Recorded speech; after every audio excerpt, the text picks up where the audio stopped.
This is Clover with Clover Loop. Let's take a peek behind the curtains and discover the secrets of one of my favorite rides, Roger Rabbit's Cartoon Spin. Secrets.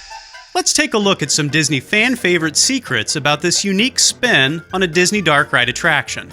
But before we hop into the list, let's take a moment to get to know Roger Rabbit's Cartoon Spin a little better.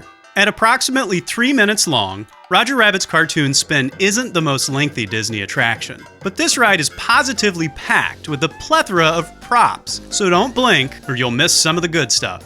Because of its spinning ride vehicles, many fans have described this attraction as a cross between a classic Disney dark ride and the Mad Tea Party, also known as the Teacups. There are only 2 versions of Roger Rabbit's Cartoon Spin. The first version, which is located at Disneyland in California, opened in 1994 as a part of Mickey's Toontown, which was 1 year later than the official opening of Toontown itself. The second version of the ride opened at Tokyo Disneyland 2 years later in 1996. The ride is based on the successful 1988 film Who Framed Roger Rabbit. Disney started out with big plans for various attractions based on the movie and its characters. New rides and lands were planned for Disneyland in California, Tokyo Disneyland, the Magic Kingdom in Florida, and Hollywood Studios, which at the time was called Disney MGM Studios.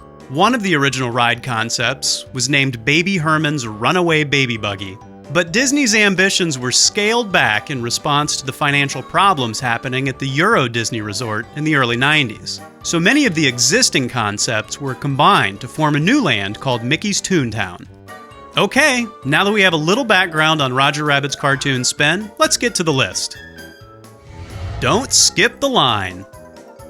The attraction's queue area is almost as impressive as the ride itself. So even if the line is short, don't forget to look around as you walk toward the loading area. To make sure that all guests have the opportunity to experience everything this ride has to offer, the Fast Pass and standby lines converge at the entrance to the building rather than closer to the loading area like most attractions.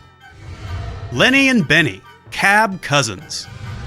Remember Benny the Cab from the movie? Well, his cousin Lenny the Cab is your ride vehicle on Roger Rabbit's Cartoon Spin. To be more accurate, each ride vehicle is actually a coupled train of 2 cabs. Each car can spin independently using wheels similar to the ones found inside the Mad Tea Party teacups. And while it can be fun to spin till you barf, it's quite a challenge to use the wheel to try to keep the car going straight. Try it next time. It's not as easy as it sounds. Whimsical license plates.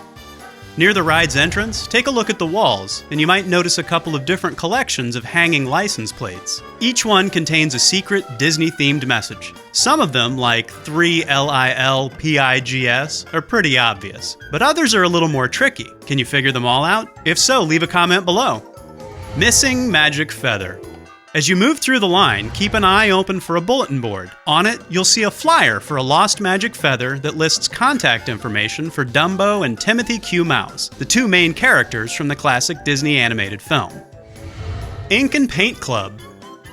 Also in the queue area, you'll see a doorway labeled Ink and Paint Club, which recreates the part of the film where Eddie Valiant sees Jessica Rabbit for the first time. And just like in the movie, if you knock on the door and tell the bouncer, "Walt sent me," you might get to see Jessica Rabbit yourself. Although, I wonder if it's really necessary to knock and say the password. Maybe it's just on a timer or triggered by a sensor that knows when a guest is nearby. Do you know? If so, leave a comment below and tell me.